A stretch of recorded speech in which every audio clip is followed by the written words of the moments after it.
and welcome to Top of the Line. I'm Nick Lynch. And I'm Ben Heltzer. We hope everyone had a happy Halloween. And today we will be going over everything that went down during Week 8 of the NFL season, including rookie debuts, snap streaks, continuing streaks, and our midseason playoff predictions. So let's get started.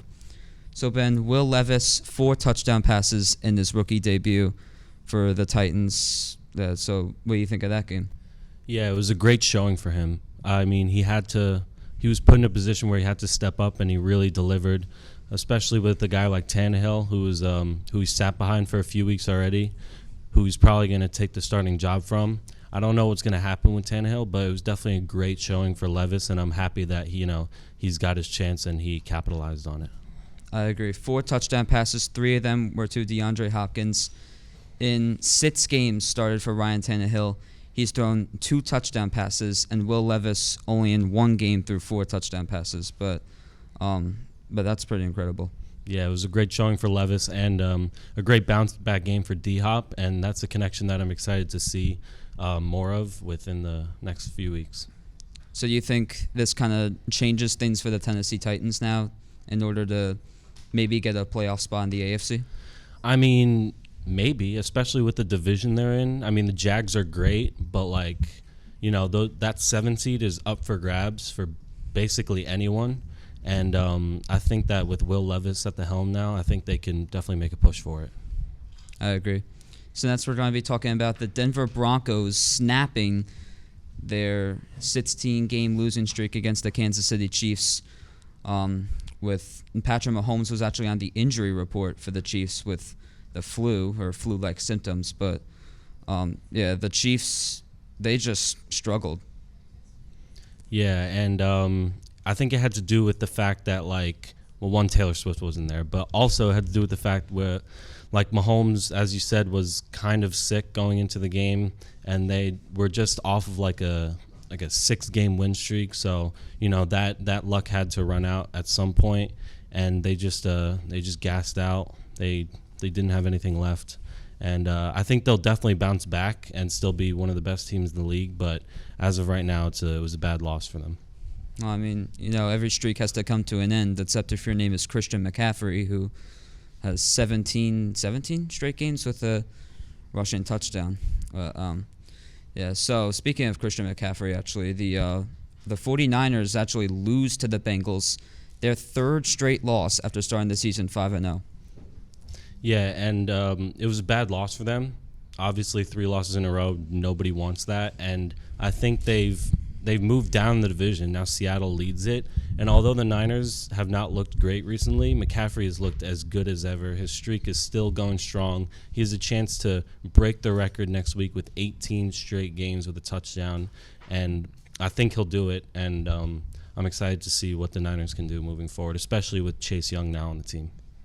Yeah, I mean, Chase Young was a major addition for the 49ers. With him and Nick Bosa, that pass rush is just looking scary for the 49ers. But, the first time the 49ers were not leading the NFC West since 2021, where the Rams won that division that year. But, so next we're going to talk about the midseason playoff table. So, Ben, starting with the AFC, who do you have for your playoff predictions?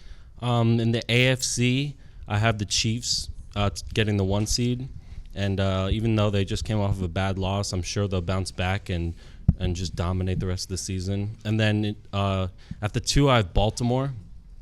I think they're looking as good as ever right now. Lamar Jackson's playing great.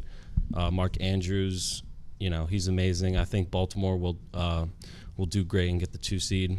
And then at the 3, I have Buffalo. Miami's leading the division right now, but until Miami proves that they can beat a good team, I just can't trust them. And overall, I trust Josh Allen more than I trust Tua. So I'm taking the Bills to come back and get the 3 seed. And then rounding off the division winners at the 4 seed, I have the Jags. I think that division's theirs, theirs to lose. I think they've been playing great so far. I think they'll continue that. And going into wildcard teams, I have the Dolphins, Bengals, and Chargers at 5, 6, and 7.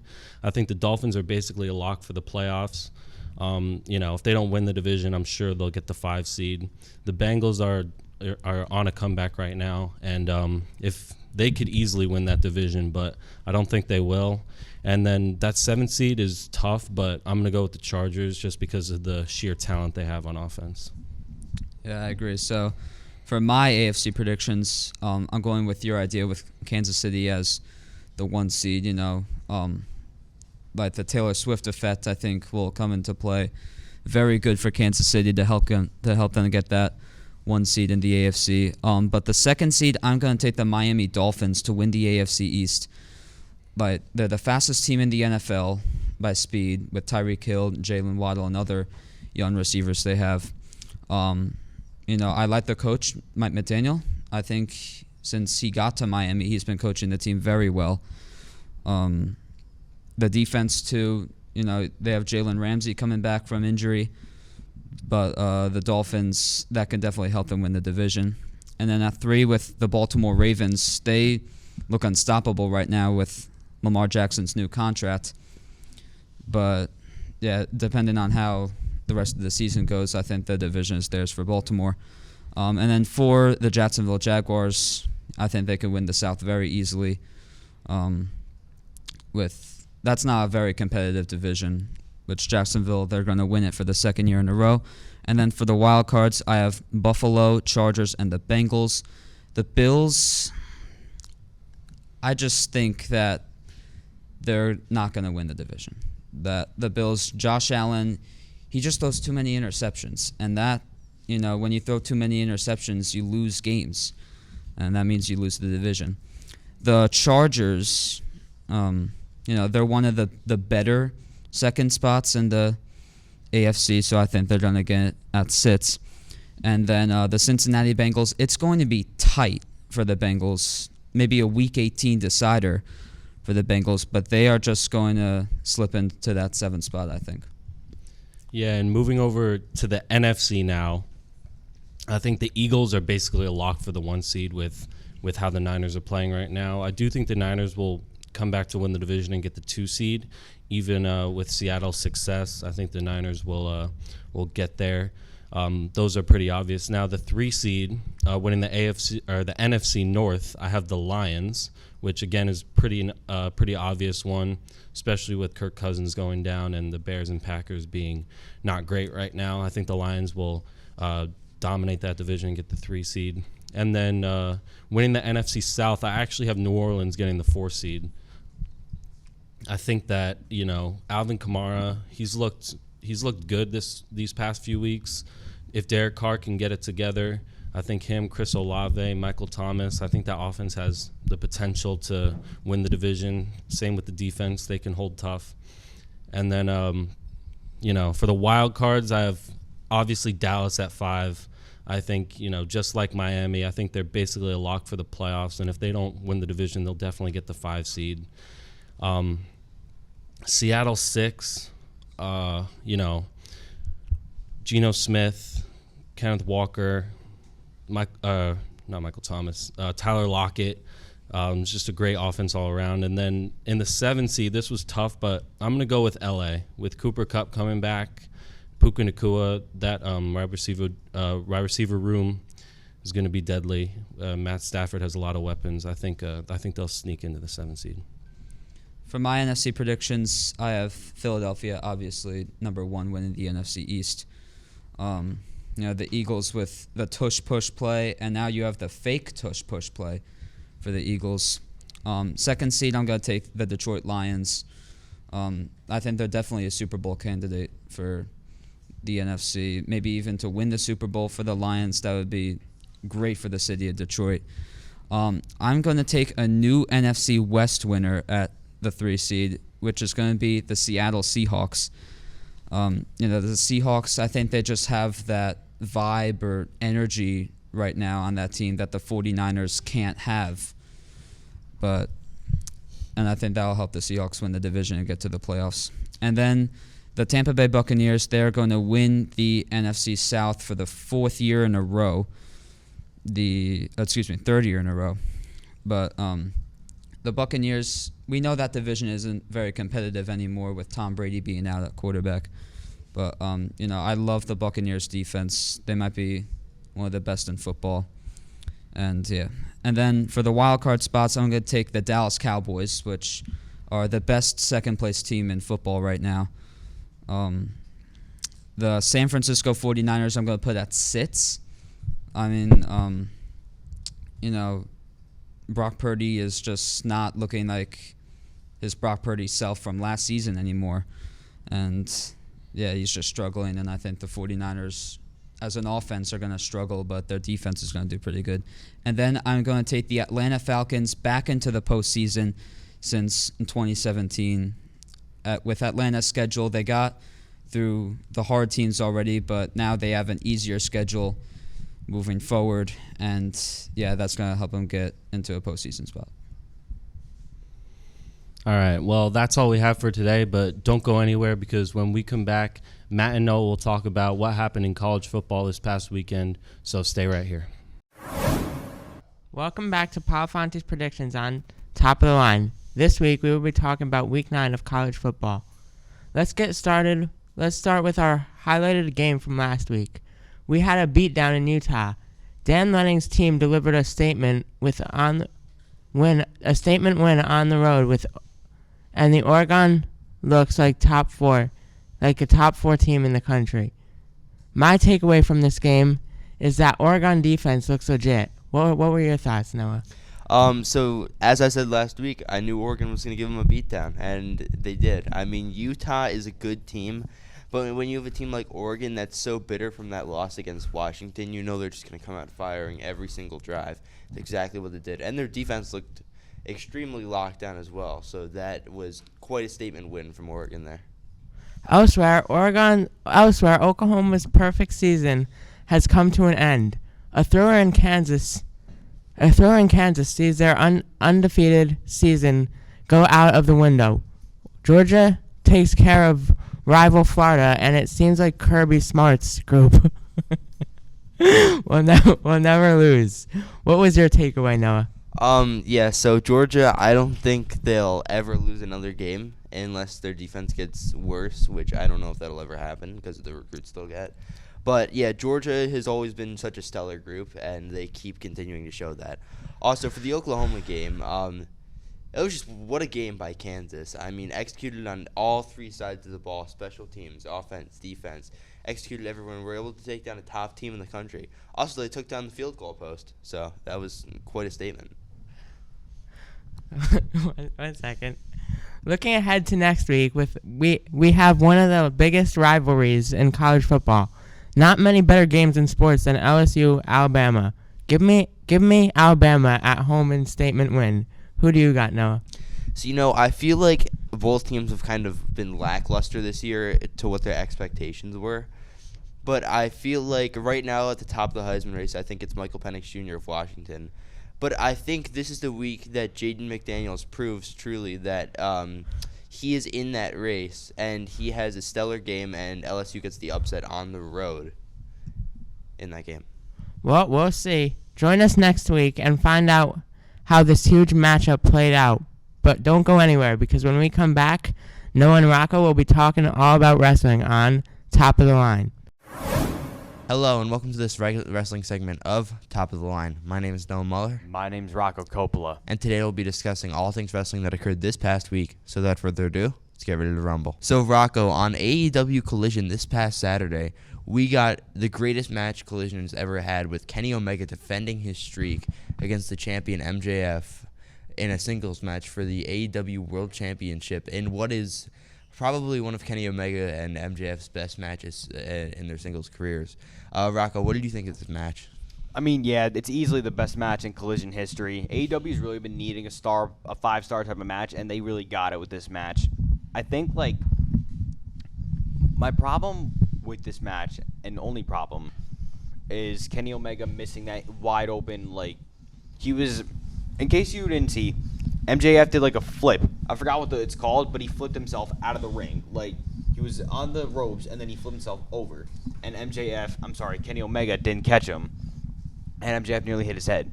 But, aside from that, I'm not even going to get into the negatives because the match was so good. What Kenny Omega can do to any wrestler is fantastic. He can bring him up to such high levels, and where MJF's at right now, you love to see it. MJF in my opinion, is a top 3 wrestler right now in the world. And I think once his contract expires, WWE should be making that call. Yeah, I mean, Kenny Omega right now is just the epitome of wrestling with the run he's getting. Moving on now, on Twitter, Master Gable issued an open challenge for a tag team match tonight on Monday Night Raw. And who answered? The Creed brothers from NXT answered the open challenge, and they will be getting their Raw debut tonight against Alpha Academy. Rocco, these two have worked so hard to get to the main stage. What do you think of what they're doing? The Creed brothers. It's always good to see new talent go into the main roster, and what the Creed brothers have done on NXT has just been awesome to watch. You know what I'm saying? And now with the Alpha Academy, let me tell you something.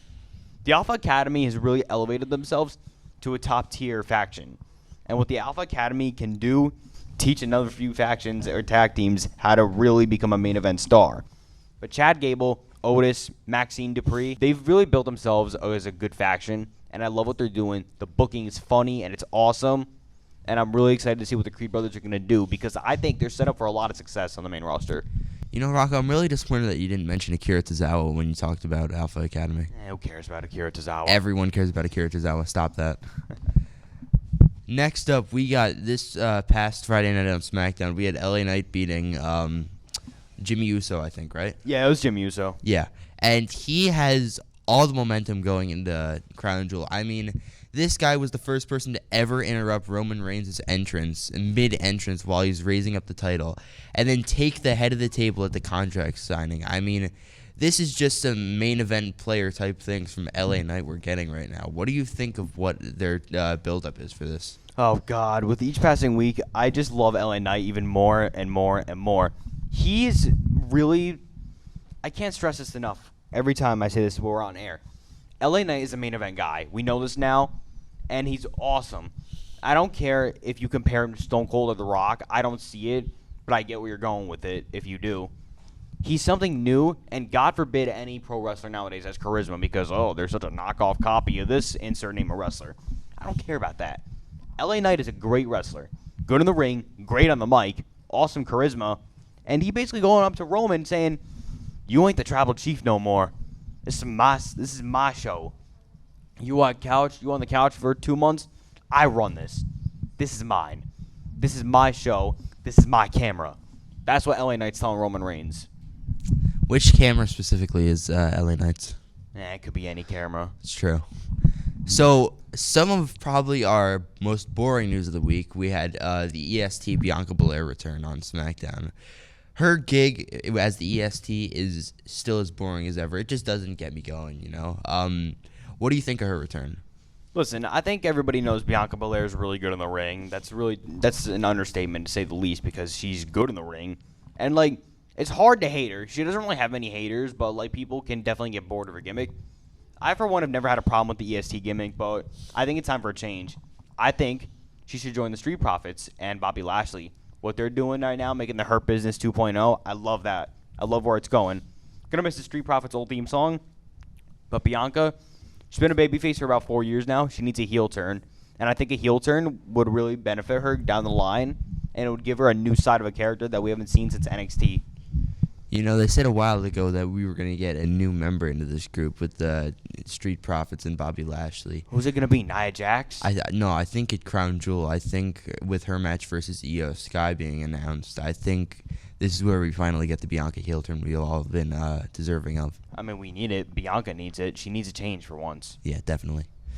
So, in AEW currently, everything is leading back to MJF and both of his titles, whether it's the ROH tag titles, with the Kingdom going after it, or, even the Guns going after it, or his AEW championship being contested by Jay White, Wardlow, Powerhouse Hobbs, and you can name even more. I think there's a couple more that are going after it.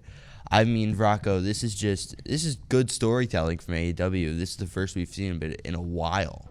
What do you think of this long-term storytelling?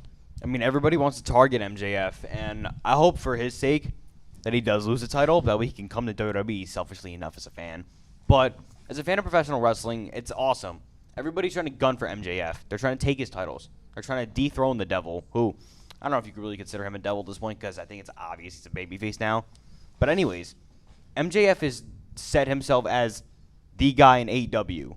For how long that lasts, could last as long as he wants, honestly, with the way he's got Tony Khan with the money grabbing. Really not much else to say about MJF. He's just a fantastic talent, and I think he's great as a babyface, too. I know a lot of people were concerned about him turning face, but that's what happens when you're so good as a heel and you turn face. Naturally, this happened with your boy Seth Rollins last year. So good as a heel, had the crowd singing a song that he turned babyface. Like, those are the type of turns in pro wrestling that you love to see. And I think MJF, something tells me he might lose one of the big titles, but he's going to find a way to have some gold on him. Remember that. I have to be honest with the way they're pushing Bullet Club Gold. I think MJF loses both titles at Full Gear. The tag titles to the Guns and the AEW World Championship, of course, to Switchblade Jay White. So, in this match, or at Crown Jewel, actually, Solo Sikoa is getting probably his dream match against John Cena. Rocco, what do you think of the match? Solo Sikoa is awesome. I love Solo. Even though he may not talk much, he's been talking a little bit more. But what Solo has accomplished now, he hasn't gotten to do much because he's just been the henchman for Roman Reigns. He's been the enforcer of the bloodline. But with John Cena, this match is rumored to happen at the Royal Rumble, and I'm glad we're getting it now. And I love Solo Sikoa, but I want to see my boy John get a win. He hasn't won a singles match in about 5 years, but I just want to go back to 2014. Just for a second. 2010, 2014, 2012, whatever. I want to see LOL Cena wins come back just for one more time. I want to see John Cena just bury one more guy just for the heck of it, just because it's going to be so funny. I'm struggling to speak because I'm thinking about it in my head, and I just want it to happen just for old time's sake. Give me a little bit of nostalgia. With this run John Cena's doing, it's been so fun to watch. It's the reason why I watch SmackDown every week, because Cena is on the show. But for Solo Sikoa's sake, just get buried for Big Match John. I disagree with you there. I think this is where Sikoa gets the big push, and I think this is where, after this, he goes after one of the mid-card titles, the U.S. title probably. Maybe.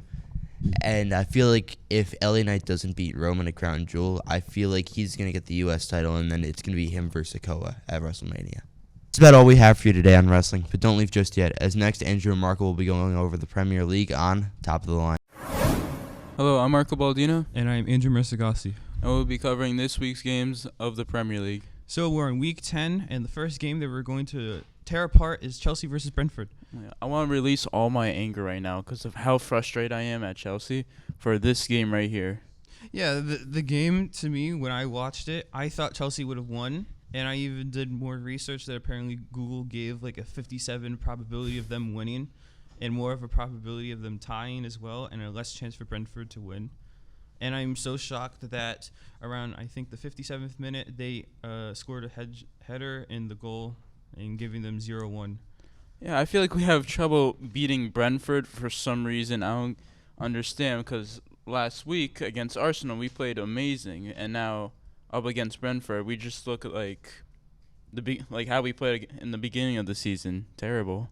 Yeah, terrible in fact, because the one play that I didn't like was, for context, in the 87th minute, they did a corner kick in which they failed, and the Brentford strikers went immediately to the goal and almost scored if it wasn't for the goalie helping and block the shot. And then Chelsea was able to get another corner kick in the very last moments of the game. However, what happened was that they bring the goalie, too, to try to score, which I didn't like at all because I felt like, a probability of this happening again is inevitable because you saw them once. They're probably going to do it twice. Yeah, I mean, it's a desperate move, just like a sense of emergency. They got to get the goal just to tie the game. Yeah, just to tie the game. But however, that play ended up being worse for them because then it became 0-2 at the very last moments of the game. And to rub salt into the wound, many Chelsea fans were leaving the stadium. Yeah, just disappointment in the team, just leaving early. Just don't want to watch this game anymore. I just don't like it. It was just pure disaster, to be honest. Yeah.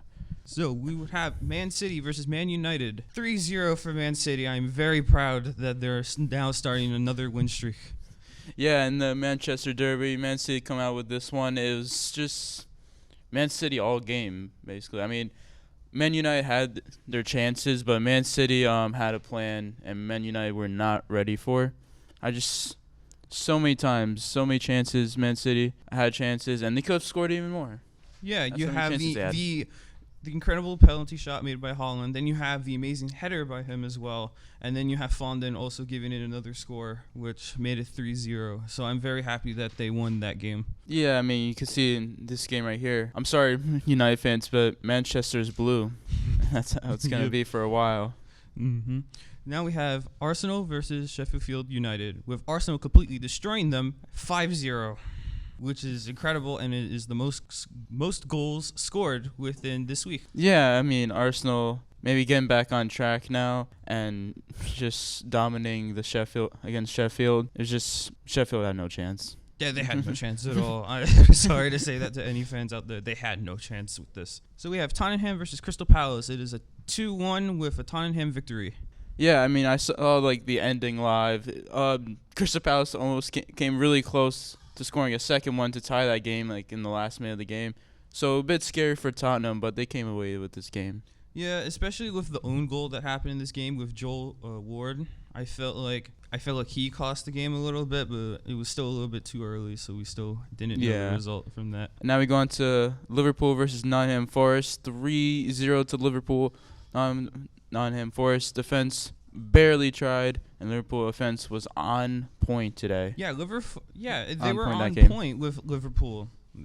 I could see that their offense is doing well during that game, and they basically 3-0. Impressive. Yeah, Nottingham Forest are not having a good season this year. Coming into the Premier League, it's just not easy for them because they're playing against these really talented teams, and they're just not ready for it. Yeah, they're just not ready for it. Then we have Aston Villa versus Luton, 3-1.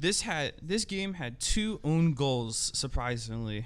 And on different sides, however, Aston Villa still came up on top with their offense and defense. Yeah, I mean, 2 own goals, that's just very ugly to see in a game, but you see Aston Villa coming out with a win out of this game. Yep. Yeah. So for our standings, they are basically the same from last week. However, we will update our point totals. So for first, Tottenham with 26 points. For second place, we have a tie with Man City and Arsenal with 24 points. For fourth place, we have Liverpool with 23 points, and Aston Villa has 22. So we still have the same teams from last week still being in the top 5. I see it changing next week, though. I feel like something might happen. Yeah, I still feel like something will happen because nothing can stay the same forever. As you could tell by Manchester City, they were first, and then they had a losing streak, in which then they went down to third. Hopefully, we can reclaim our first place back to Tottenham. Yeah, you're really hoping for something. Good Yeah, I'm happen. really hoping for something. But then there's also another chance that Tottenham can win the Premier League as well, as we stated from the last episode. So anything can happen. Anything happen. Yep. And that's all for today's episode on Top of the Line. Thanks for watching. We hope to see you in the next one.